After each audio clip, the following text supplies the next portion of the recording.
CBN e a Política. 10 horas e 54 minutos, terça-feira, dia de a gente dar uma atualizada aqui nessa disputa para as eleições de 2026. E com Letícia Gonçalves a gente vai conhecer, pelo menos, né, que já se apresentaram, quem são os nomes que estão na disputa para o Senado. Ei, Letícia, bom dia. Ei, Fernanda, bom dia aos ouvintes da CBN. Já adianto que são muitos nomes, tá? Muitos candidatos ao Senado aqui no Espírito Santo, total de 11. E assim, primeiro a gente tem que lembrar que esse ano em cada estado estão em disputa 2 vagas para o Senado. Então, quando você for votar, vai votar em 2 pessoas para o Senado, 2 candidatos. Você já tem que ir pensando, né? Votar em fulano, Beltrano. Normalmente, via de regra que a gente nota, principalmente aqui no Espírito Santo, é que as pessoas deixam meio para a última hora, assim, decidir em quem vão votar. Mas considerando que tem vários nomes, a gente acha melhor, né, já começar a pensar desde já. No nosso comentário aqui hoje, primeiro eu vou falar os nomes aqui dos 11. Eu anotei, tá? Não sei nem falar de cabeça o nome de todo mundo, para vocês verem, né, como que tem muita informação aí para pegar. Vamos lá, ó. A gente tem de candidato ao Senado aqui no Espírito Santo hoje: Carlos Fabian, do PSOL, Evair de Mello, do Republicanos, Fabiano Contarato, do PT, Leonardo Monjardim, do Novo, Maguinha Malta, do PL, Marcos Duval, do Avante, Renato Casagrande, do PSB, Rodney Miranda, do PRTB, Rose de Freitas, do MDB, Sérgio Meneghelli, do PSD e Wellington Calegari, do DC. Esses candidatos, alguns estão atrelados a chapas de candidatos ao governo do Espírito Santo. Quando há um candidato ao governo, não necessariamente, mas via de regra ali ele tem, né? Aliás, com certeza tem um vice, né, na chapa. E nesse caso que a gente tem agora 2 vagas ao Senado, pode ter também 2 candidatos ao Senado compondo, até 2 candidatos ao Senado compondo essa chapa. Então, alguns desses candidatos ao Senado estão atrelados a chapas, a coligações de candidatos ao governo do Estado também. E, pelo menos em tese, esse candidato ao governo vai pedir voto para si mesmo e para esses candidatos ao Senado que estão com ele. Mas tem candidatos ao Senado aqui no Espírito Santo também que estão, assim, disputando de forma avulsa. Não estão em coligações ou não estão em coligações que têm candidatos ao governo do Espírito Santo, então meio num voo solo aí, o que também é possível, né, pela legislação eleitoral. Falei os nomes aqui dos 11 candidatos em ordem alfabética, então vou começar novamente pelo Carlos Fabian, do PSOL. O PSOL forma uma federação com a Rede, com o partido Rede, e eles não estão numa coligação com outros partidos. Lançaram apenas o Carlos Fabian aí como candidato majoritário. E aconteceu uma coisa curiosa aí na federação envolvendo o PSOL e a Rede. Embora os 2 partidos devam atuar legalmente como se fosse um partido só, eles têm opiniões diferentes, posições diferentes na disputa pelo governo do Espírito Santo. De forma que o PSOL apoia o Hélder Solomão, candidato do PT ao governo do Espírito Santo, e a Rede apoia o Ricardo Ferraço, o governador Ricardo Ferraço do MDB, que disputa a reeleição. Isso tudo informalmente, porque o PSOL e a Rede não estão na coligação nem do PT, nem na coligação do MDB do Ricardo. Agora, o PSOL lançou o Carlos Fabian, ele é então candidato ao Senado. E agora a Rede apoia o Casagrande como candidato ao Senado e o Fabiano Contarato, e não o Carlos Fabian, embora a Rede esteja na federação com o PSOL. Ou seja, uma divisão curiosa e um arranjo peculiar. E essa federação da Rede que está sugerindo o segundo voto para o Renato? Aí tem uma divisão, em relação ao Senado, tem uma divisão do PSOL e da Rede entre apoiar ou não o Carlos Fabian. O PSOL, certamente, né, o partido do Carlos Fabian está apoiando o Fabian. E como segundo voto, o PSOL apoia o Fabiano Contarato. A Rede também apoia como segundo voto o Fabiano Contarato. A diferença é que a Rede, o primeiro voto é Casagrande, e o PSOL, o primeiro voto é o Fabian. O que a gente teve ontem é um apoio de outra federação, a federação formada pelo PT, pelo PV e pelo PCdoB, chamada Federação Brasil da Esperança, que tem, obviamente, um candidato ao Senado, que é o Fabiano Contarato. O senador Fabiano Contarato é do PT, disputa a reeleição, mas faltava o segundo voto, né? Cada coligação ou federação, se estiver disputando avulsamente, pode lançar um candidato e apoiar um outro também como segundo voto. Isso, no caso da Federação Brasil da Esperança, vamos resumir aqui, o PT não está na coligação do PSB, que é o partido do Casagrande. Está disputando o governo com o Helder e o Senado com o Contarato também isoladamente, né? Os partidos que estão com eles são apenas o PT, o PV e o PCdoB. Mas informalmente, a federação, o PT, decidiu apoiar como segundo voto, como segundo candidato ao Senado, o ex-governador Renato Casagrande, do PSB. Voltando aqui, né, a nossa lista na ordem alfabética. Isso. Falando agora do Evair de Mello, deputado federal, filiado ao Republicanos, que é o partido do Lorenzo Pasolini, ex-prefeito de Vitória, Lorenzo Pasolini, é candidato ao governo do Espírito Santo, e aí na chapa dele tem o Evair como candidato, um dos candidatos ao Senado. Isso já está definido, né? A gente já passou pelo período de convenções, já está entrando no período de registro de candidaturas, já começou o prazo, né, para registro de candidaturas. O Evair está de fato como candidato ao Senado. Foi uma coisa que foi especulada durante muito tempo, não havia certeza aí. Na reta final, no dia da convenção do Republicanos, o Evair foi anunciado como candidato ao Senado. É um dos principais parceiros aí do Pasolini desde a pré-campanha, desde antes de Evair estar no Republicanos. Então ele conta com o apoio do Pasolini. E temos, como eu já mencionei aqui também, o Fabiano Contarato, do PT, está disputando a reeleição, ele que foi eleito em 2018, já está chegando no final do mandato dele. E uma das prioridades do PT é reeleger o Contarato. E como segundo voto, o apoio do PT vai para o Casagrande, como eu já mencionei aqui.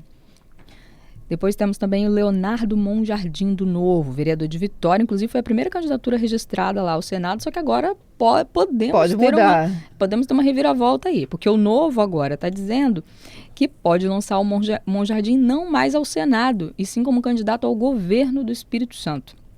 O Novo está sozinho, não está coligado com nenhum outro partido. Então, essa candidatura do Monjardim ao Senado seria avulsa, né, como se diz, independente aí, sem apoio de nenhum outro partido, de nenhum candidato, não nenhum apoio oficial de nenhum candidato ao governo do Espírito Santo, mas agora pode fazer isso para o governo mesmo, lançar o Monjardim para o governo.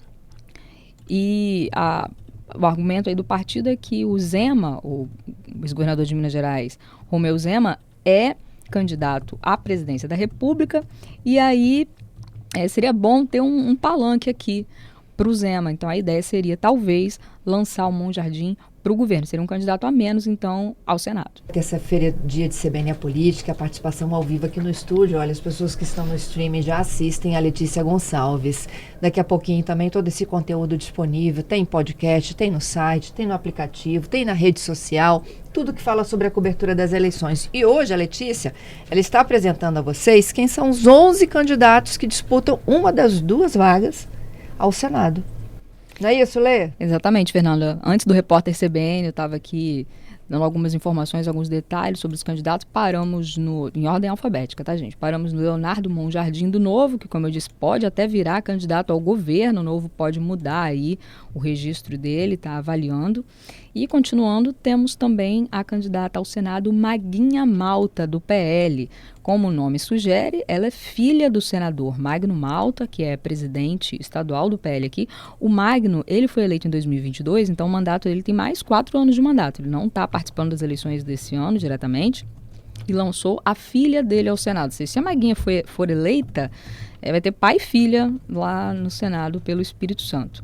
A Maguinha, ela está na chapa do ex-prefeito de Vitória, Lorenzo Pasolini, do Republicanos, candidato ao governo. Ou seja, o Pasolini está apoiando a eleição da Maguinha e vice-versa. Eu falei anteriormente aqui do Evair de Mello, são esses os dois nomes na chapa do Pasolini para o Senado. O deputado federal Evair de Mello, do Republicanos, e a Maguinha Malta, filha do Magno Malta, do PL, também candidata ao Senado ali com o Pasolini. Já teve ouvinte também perguntando quem vai ser a vice do Pasolini, não é isso, Adalberto? Isso, a nossa ouvinte Tânia está lá no YouTube perguntando se já tem essa decisão. Então, ainda não tem. O Pasolini, entre os principais candidatos ao governo aí, é o que falta definir o vice ou a vice. Ele tem um prazo para isso até o dia 15 de agosto, que é o último dia para registro de candidaturas. Na coligação do Pasolini estão os partidos republicanos, que é o partido dele mesmo, o PL, partido aí do Magno e da Maguinha, e o Partido Democrata. Então, obrigatoriamente, o vice ou a vice tem que sair de um desses partidos aí e está faltando essa definição com esse prazo até o dia 15. Continuando aqui com a nossa lista de candidatos ao Senado, temos Marcos Duval, do Avante, atual senador, né? As duas vagas que estão em disputa são as que hoje são ocupadas pelo Fabiano Contarato, do PT, e pelo Marcos Duval, do Avante. Marcos Duval ele foi eleito em 2018 pelo PPS, que mudou de nome para Cidadania, passou depois pelo Podemos e mais recentemente se filiou ao Avante justamente para poder disputar a eleição, a reeleição, né? A candidatura dele é avulsa. Marcos Duval não está no palanque de nenhum candidato ao governo do Espírito Santo, o Avante não está em nenhuma coligação, é um voo solo aí do Marcos Duval em busca da reeleição por esse partido Avante, que é um partido de pouca expressão. Depois temos Renato Casagrande, do PSB, o ex-governador, que é candidato ao Senado, e justamente por isso que ele é ex-governador, inclusive, né? Ele deixou o governo no início de abril, quem assumiu foi o Ricardo Ferraz, justamente para o Casagrande poder disputar o Senado, porque se ele continuasse no cargo, ele não poderia disputar o Senado, é uma exigência da legislação renunciar ao mandato para disputar um cargo diferente na eleição, quando se é governador. E assim, nos bastidores, inclusive o que mostram também pesquisas de intenção de voto a preço de hoje, tá, gente? Falando do cenário de hoje, muita gente aposta que nós temos 2 vagas em disputa no Senado, mas que uma dessas vagas deve ficar com o Casagrande, ele é o favorito aí na corrida. Isso pode mudar? Pode, mas até mesmo adversários dele não acreditam hoje, no cenário de hoje, que ele ficaria sem uma dessas vagas, é o franco favorito aí. Então a gente tem 11 candidatos ao Senado, mas na prática 10 estão disputando uma vaga só, por essa conta pragmática aí feita nos bastidores e pelo fato de o Casagrande liderar as pesquisas de intenção de voto. A gente tem, claro, o exemplo de 2018, em que o Magno Malta, que na época era senador e disputava a reeleição, liderava também as pesquisas de intenção de voto até quase o último momento, até que na reta final o Contarato e o Duval despontaram e foram eleitos, tirando as vagas então do Magno Malta e do Ricardo Ferraz. Então reviravoltas acontecem, pesquisas mostram como os eleitores estão pensando naquele momento. Às vezes até o próprio resultado da pesquisa influencia, né? A pessoa olha assim, mas fulano tá ganhando, eu não queria que fosse, vou mudar meu voto. Então isso pode acontecer. Vamos ver como é que vai ser. Mas hoje, como eu disse, o Casagrande é o franco favorito para ficar com uma dessas vagas no Senado.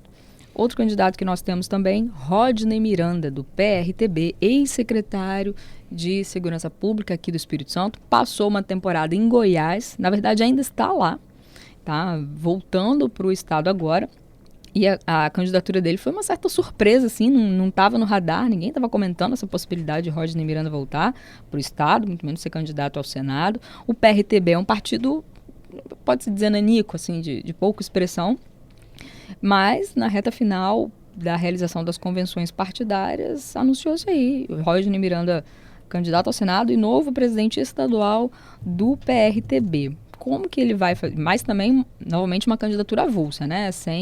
Rodney não está no palanque de nenhum dos candidatos ao governo do Espírito Santo. Tem que ver como é que ele vai fazer para viabilizar essa campanha, essa candidatura, mas está vindo aí. Outro candidato ao Senado aqui no estado, Rose de Freitas, do MDB, a ex-senadora Rose de Freitas. Ela era senadora na última eleição, 2022, tentou a reeleição. Na época ela estava no palanque do Ricardo Ferraz e do Casagrande. Casagrande era candidato à reeleição ao governo do Espírito Santo, Ricardo vice e Rose candidata ao Senado. Na época, 2022, tinha só uma vaga em disputa, né? Então a chapa lançou só uma candidata ao Senado, que foi a Rose, mas ela não foi eleita em 2022, perdeu justamente para o Magno Malta. Agora ela está de volta. Nessa chapa aí, né? O Renato Casagrande, candidato ao Senado, Ricardo, candidato ao governo, e a Rose, a outra candidata ao Senado dessa chapa. Hein?